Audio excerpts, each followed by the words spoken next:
Jesse akan membacakan cerita yang ditulis oleh Arfi Dwi S dengan judul Nyegik. Ritual penyemujaan iblis untuk memperkaya diri. Jangan lupa untuk di-like, subscribe, dan share video ini.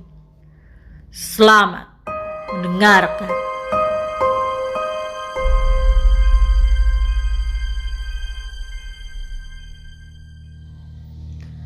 Lima tahun kemudian, usaha Paman Wanto di bidang proyek bangunan mengalami kemerosotan yang menyebabkan Paman Wanto dan beberapa rekan kerjanya merugi besar. Kerugian ini membuat Paman Wanto kehilangan beberapa rumah dan kendaraannya. 1 bulan lamanya setelah kebangkrutannya, Paman Wanto kembali menghubungi teman lamanya, yaitu Pak Karman. "Halo Man." "Iya, maaf, ini dengan siapa?" Paman Wanto sedikit mengerutkan dahinya ketika mendengar suara seorang perempuan di ujung telepon ini. "Saya Wanto, teman lamanya Karman. Maaf, ini dengan siapa ya?" "Oh, jadi Om yang namanya Wanto. Aku Intan, anak pertamanya Pak Karman. Om tidak usah menanyakan keadaan bapak saya lagi." "Kenapa? Apa salah saya? Di mana Karman? Saya ingin bicara." "Om kan yang ngajakin bapak buat memuja setan-setan itu. Sekarang kami sudah kehilangan semuanya. Kami kehilangan uang, rumah, dan kami kehilangan keluarga kami, Om. Termasuk bapak. Sadar, Om, ini jalan yang salah." Paman Wanto tersentak ketika mendengar kepergian Pak Karman. Tanpa ada perbincangan lagi, Paman Wanto langsung mematikan panggilan ini. Paman Wanto merasakan tubuhnya memanas dan menggigil. Suara di ujung telepon itu terus mendengung di kedua telinga Paman Wanto. Paman Wanto pun berlari menuju kamar tempat pemujaannya, berharap Nyi Wangsi memberikan jalan keluar.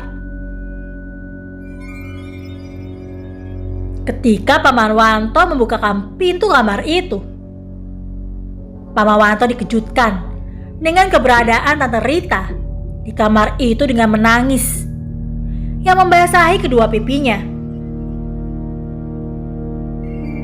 "Sayang, apa-apaan ini, Mas?"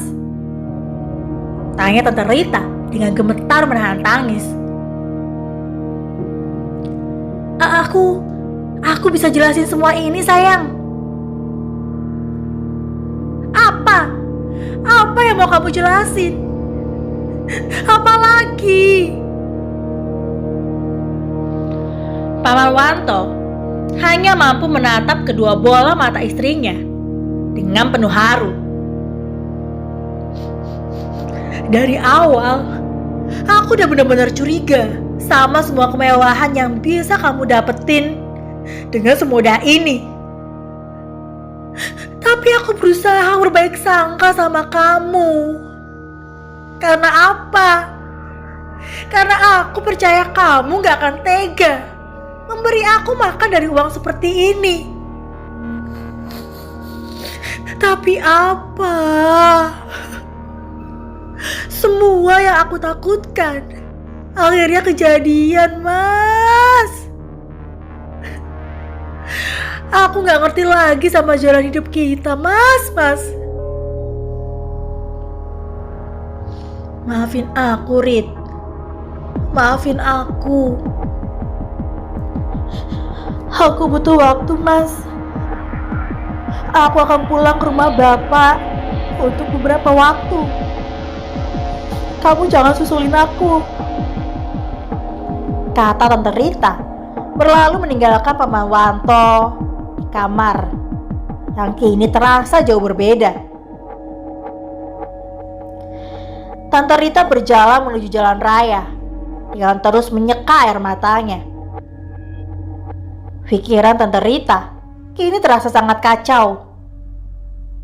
Dia sangat-sangat terpukul dengan apa yang dilakukan suaminya. Tiba-tiba, dari arah belakang, sebuah motor menyerempet Tante Rita dan menyebabkan tangan Tante Rita terluka dan mengeluarkan darah yang cukup banyak. Aku akan pulang ke rumah Mbak Marni. Iya, rumah Mbak Marni. Tante Rita pun memberhentikan angkot yang melaju menuju rumah ibuku, yang jaraknya tidak begitu jauh dari rumah Paman Wanto. Assalamualaikum, Mbak, Mas, lirik Tante Rita di balik pintu. Mendengar ada tamu, ibuku pun membukakan pintu itu, dan ternyata tamu itu adalah Tante Rita. Waalaikumsalam, Rit. Kamu kenapa? Tanya ibuku yang heran dengan kedatangan Tante Rita. Mas Wanto, Mbak. Masuk yuk, ceritakan di dalam saja, kata ibuku menuntun tangan Tante Rita. Oh, sakit, Mbak, lirik Tante Rita karena tangannya yang terluka tidak sengaja tersentuh oleh ibuku. Kita obati di dalam ya. Ibu dan Tante Rita pun masuk ke dalam rumah. Menyadari ada tamu, ayahku yang tengah memakaikan aku baju segera menghampiri ibu di ruang tamu dan menuntunku untuk mengikuti langkahnya. Kenapa kamu, Tak? Tanya ayahku pada Tante Rita yang hanya terduduk dengan terus menyeka air matanya. Mas Wanto, Mas. Wanto kenapa? Dia nyakitin kamu, Tak? Enggak, Mas. Mas Wanto sama sekali gak nyakitin aku. Terus? Kemudian ibu datang dengan membawakan obat untuk luka Tante Rita. Sudah lama sebenarnya aku curiga sama Mas Wanto, Mas. Semenjak kami pindah ke rumah itu, Mas Wanto meminta aku untuk mengosongkan satu kamar. Awalnya dia bilang itu untuk gudang, tapi Mas Wanto selalu mengunci kamar itu dan meminta aku untuk gak masuk ke sana. Dan di beberapa malam, aku selalu mendengar suara-suara wanita di kamar itu. Dan juga ada bau aneh yang selalu tercium dari ruangan itu. Sampai akhirnya, kemarin aku memberanikan diri untuk melihat sebenarnya apa kamar itu. Karena aku melihat Mas Wanto lupa menaruh kunci kamar itu di meja riasku.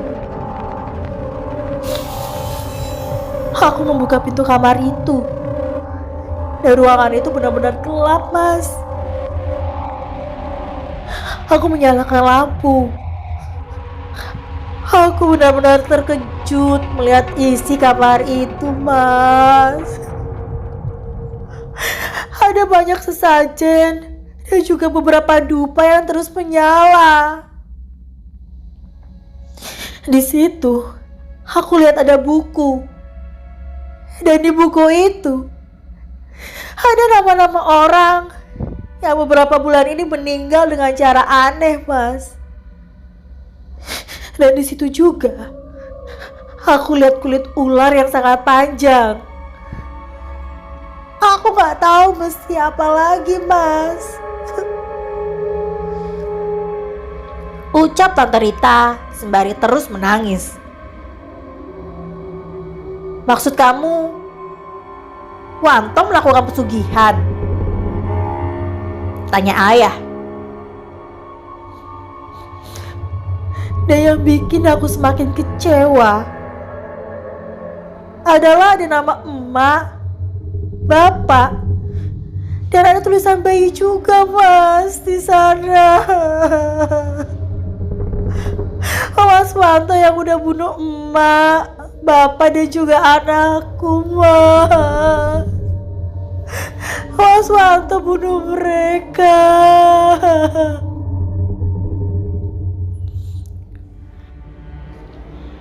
Kamu tenangkan diri kamu dulu, kata ibuku.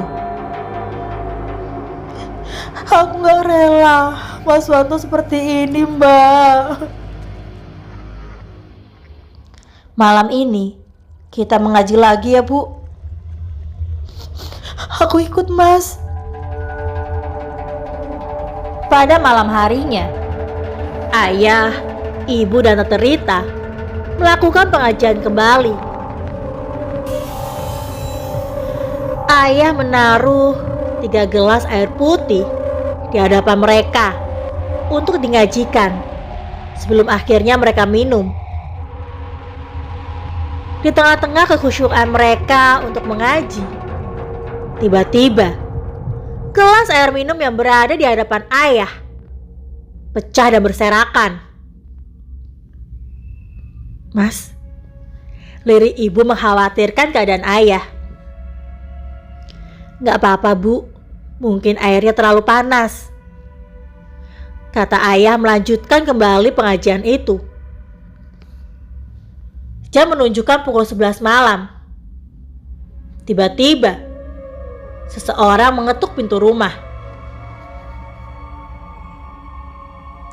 Ayah pun dengan sigap membukakan pintu itu. Dan ternyata orang yang mengetuk pintu adalah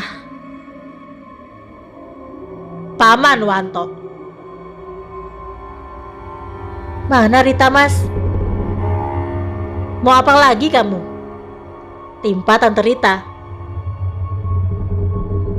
Aku minta kamu untuk pulang sekarang, kata Paman Wanto dengan nada suara yang mulai meninggi.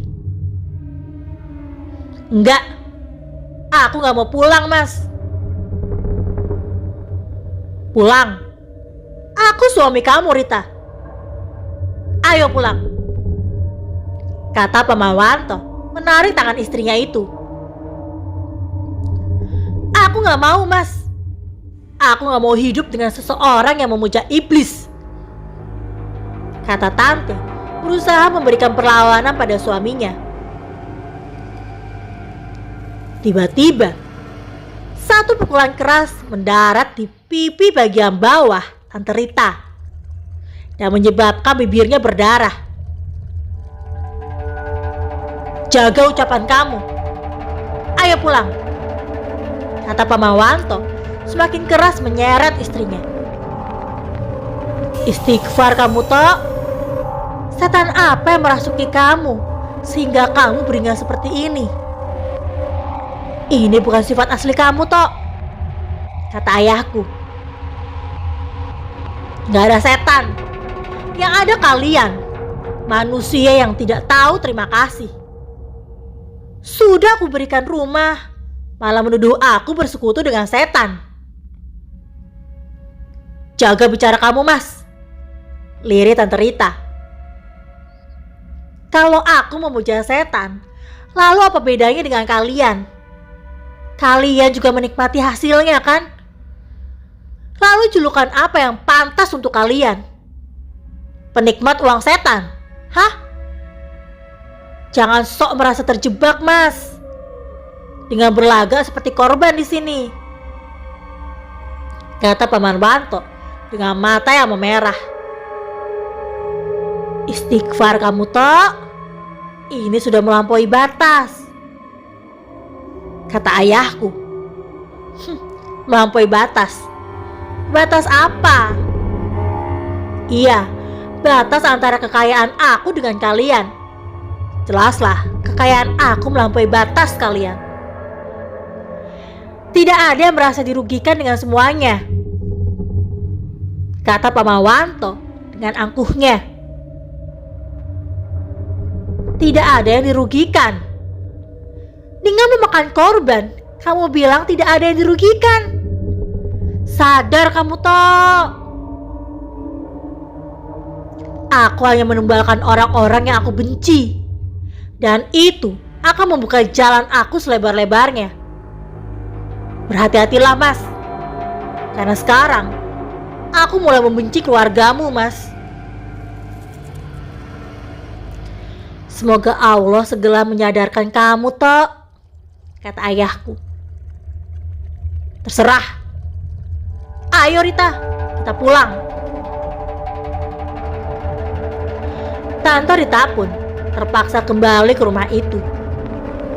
Sesampainya Tante Rita di depan rumah, sudah ada 2 orang laki-laki bertubuh kekar dan juga tampak yang sangat sangar.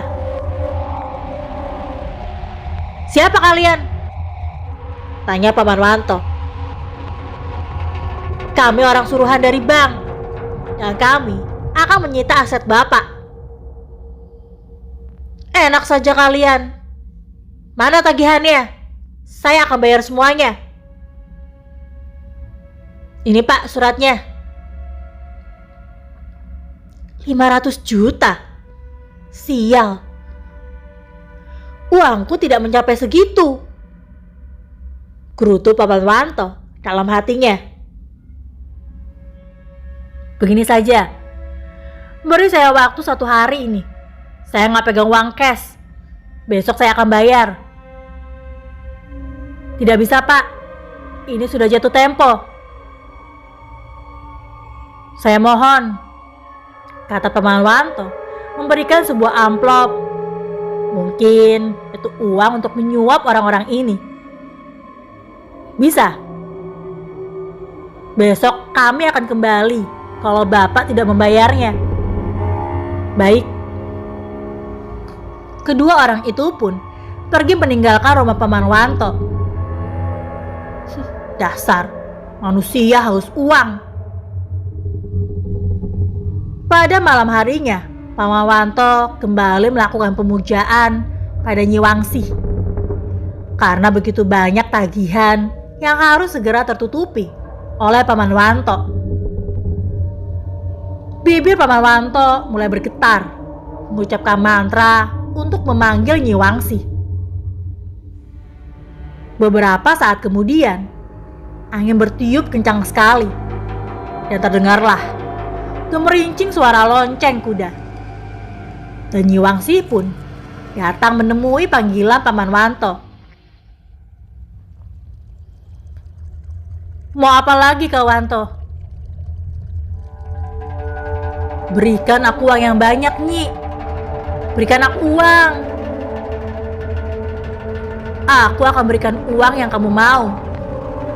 Tapi berikan aku tumbal dari pihak keluargamu. Siapa? Siapa yang Nyai maksud? Tanya pamanku kala itu. Istrimu. Enggak Nyi, jangan Rita. Lalu siapa?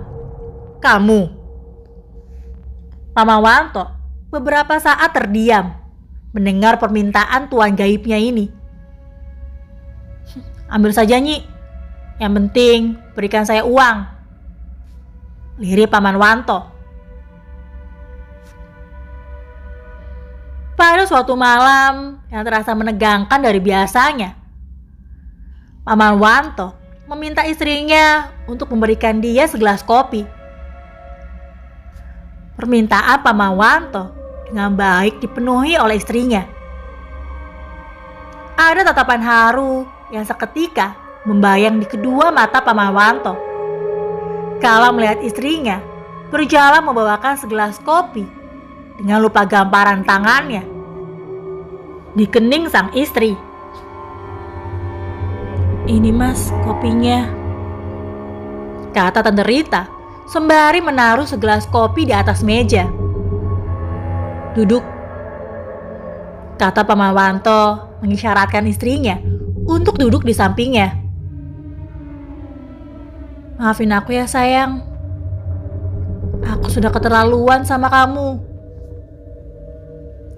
kata Pak Mawanto membelai kepala istrinya.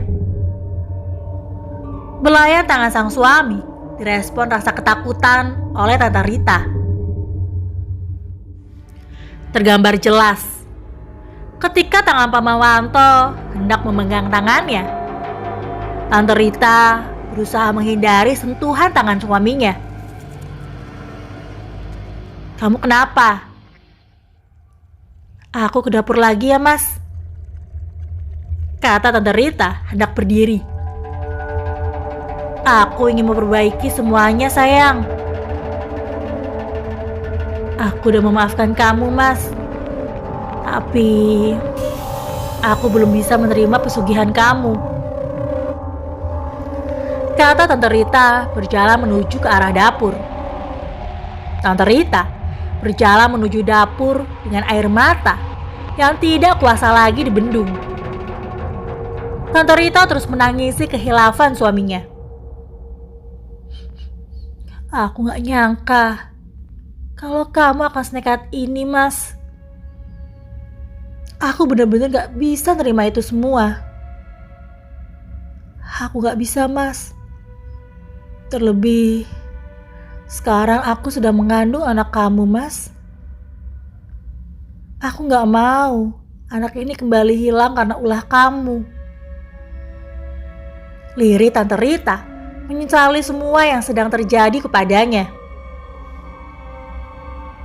Tiba-tiba angin bertiup sangat kencang dan juga tercium aroma bau amis yang tajam, membuat Tante Rita mual bukan kepalang. Astagfirullah, bau apa ini?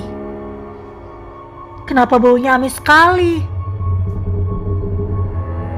Di tengah kekalutan yang melanda Tante Rita, terdengarlah suara gemerincing lonceng dan juga suara kaki kuda yang sangat keras menerpa telinganya. Tiba-tiba pintu dapurnya terbanting dengan keras dan membuatnya terbuka sangat lebar. Dari balik pintu itu muncullah seorang wanita tua dengan keadaan lusuh dan juga dengan baju yang sobek. Siapa? Tanya Tante Rita dengan segudang ketakutan yang melandanya. Saya lapar, lirih nenek tua itu. Kenapa nenek rusak pintu saya? Nenek ini siapa? Saya lapar. Tante Rita terus memperhatikan segala gerak-gerik nenek ini. Di usia yang sudah sangat senja ini, mana mungkin dia bisa meruntuhkan pintu dapurnya yang jelas-jelas jauh lebih berat dari berat tubuhnya. Pandangan Tante Rita terhenti pada sebuah tanda seperti liukan ular di keningnya. Tante Rita merasakan bulu kuduknya berdiri dengan sangat hebat. Perlahan, nenek tua itu mendekat ke arahnya. Dan bau amis itu semakin membumbung tinggi di seantero dapur ini dan membuat Tante Rita semakin kewalahan. Semakin langkah kaki nenek itu mendekat, semakin banyak pula keanehan yang terlihat. Perlahan, seluruh tubuh wanita tua itu mengeluarkan sisik yang sangat banyak hingga menutupi wajahnya. Tante Rita terus melihat makhluk aneh itu, terus menunjukkan jati dirinya kepada Tante Rita. Lagi-lagi, Tante Rita dibuat menganga ketika seorang nenek tua itu kini berubah menjadi seekor ular yang sangat besar dan juga panjang sekali.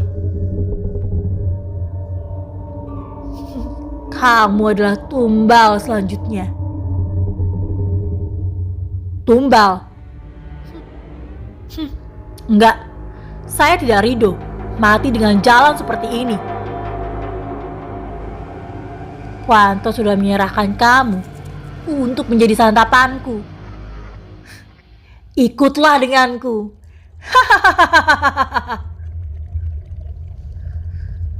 Siluman itu terus tertawa dengan angkuh. Ular besar itu menggulung habis tubuh Tante Rita hingga menyisakan kepala Tante Rita. Ayat-ayat suci Al-Quran berusaha terus disuarakan oleh Tante Rita. Dari arah ruang tamu, Pamawanto berjalan mendekati istrinya dan menyaksikan sang istri menjadi korban pesugihannya pada siluman ular. Mas, tolong aku, Mas. Lirik Tante Rita meminta pertolongan suaminya. Pamawanto hanya membantu menyaksikan ular besar itu menggulung habis istrinya.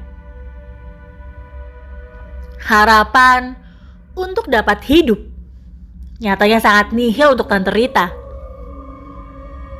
Tanpa ampun, ular raksasa itu terus menggulung tubuhnya sampai nafas Tante Rita mulai tidak karuan. Selamatkan aku, Mas. Aku sedang mengandung anakmu. Lirik Tante Rita sebelum akhirnya nafas itu tidak lagi berhembus untuk Tante Rita. Tante Rita harus menyerah pada gulungan ular raksasa itu. Setelah Tante Rita benar-benar meninggal karena pesugihan antara suaminya dan juga siluman ular itu. Dan sekejap pula, ular siluman itu hilang entah kemana dan menyisakan jasad wanita yang tidak berdosa ini di hadapan sang suami yang sudah tega menumbalkan istrinya demi selembar uang. Rita, maafkan aku, Rita. Maafkan aku. Lirik Paman Wanto dengan air mata yang deras mengalir. Di sela-sela permohonan maafnya pada jasa sang istri, Paman Wanto pun terus menggoyang-goyangkan tubuh sang istri yang sudah mulai kaku membeku untuk berusaha membangunkan istrinya dari kematian. Namun hasilnya nihil. Kematian itu terlalu kuat menarik Tante Rita. Pemakaman Tante Rita pun selesai dilaksanakan. Pamawanto berjalan gontai menuju kamar tempat dia memuja pada Nyi Wangsih. Pamawanto membuka tutup guci besar dengan harapan akan banyak uang yang dia dapatkan karena berhasil menumbalkan istrinya pada siluman itu. Ketika Pamawanto membuka guci tanah liat itu, Pamawanto tidak menemukan uang selembar pun di sana. Pamawanto sangat terheran-heran dan juga kepanikan mulai melanda dirinya. Sialan, Nyi Wangsih, datanglah. Saya ingin berbicara denganmu, Nyi. Pamawanto berusaha berteriak mengharapkan Nyi Wangsih akan datang untuknya.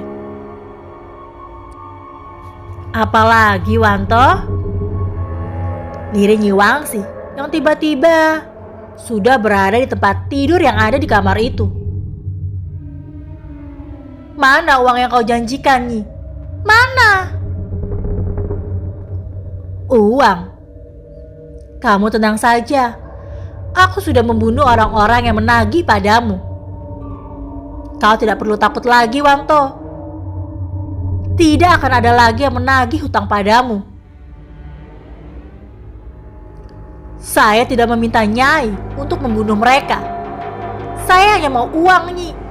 Uang. Kau sudah berani padaku, Wanto? Jangan sesekali kau buat aku murka padamu. Kau hanya mau uang, uang, dan uang saja. Kau lupa, ada tempo yang terus bergulir untuk semua kekayaan yang akan kau dapatkan dariku. Aku sudah banyak mengabulkan permintaanmu. Sekarang, aku mau kau yang jadi tumbalku selanjutnya. Saya, apa istriku dan tumbal-tumbal itu tidak cukup untuk mengisi perutmu, Nyi? Darimu, aku hanya mendapatkan anak dan juga istrimu. Dan yang lain, hanyalah sebagai tanda baktimu padaku. Karena tumbal sebenarnya adalah darah dagingmu sendiri, Wanto. Nyai, jangan ingkar janji. Kau manusia tidak beradab, Wanto. Sekarang kau tahu akibatnya. Ki Wangsi pun menghilang entah kemana.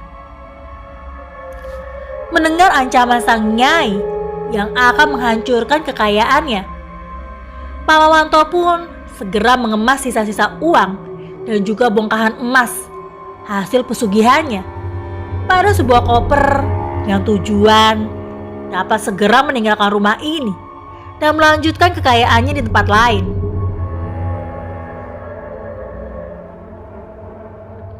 Suara pintu rumah Paman Wanto ada yang mengetuk. Dengan koper hitam yang terus berada di genggamannya, Paman Wanto pun membukakan pintu dan nampaklah 2 orang polisi di hadapannya. Maaf, apa ini rumah saudara Wanto? Tanya polisi itu. Iya Pak, saya sendiri. Anda kami tangkap dengan tuduhan pembunuhan berencana. Pembunuhan berencana? Saya dari kemarin-kemarin di sini, Pak. Saya juga baru kehilangan istri saya. Mana mungkin saya membunuh orang? Bapak pasti salah orang.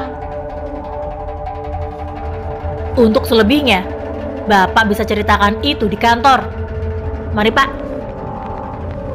Kata polisi itu terus meminta Paman Wanto untuk ikut bersamanya ke kantor polisi.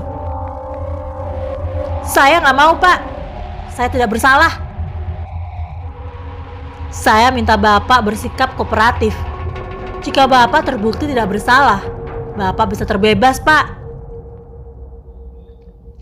Dengan keterpaksaan, akhirnya Paman Wanto pun digiring oleh polisi itu menuju kantornya dan diinterogasi mengenai tuduhan itu.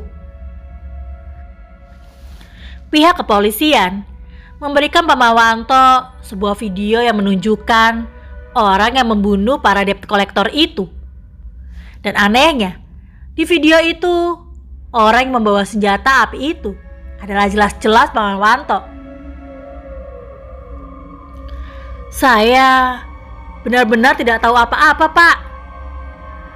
Bagaimana Anda bisa tidak tahu, Pak? Sedangkan di video ini Andalah orang yang melakukan itu semuanya.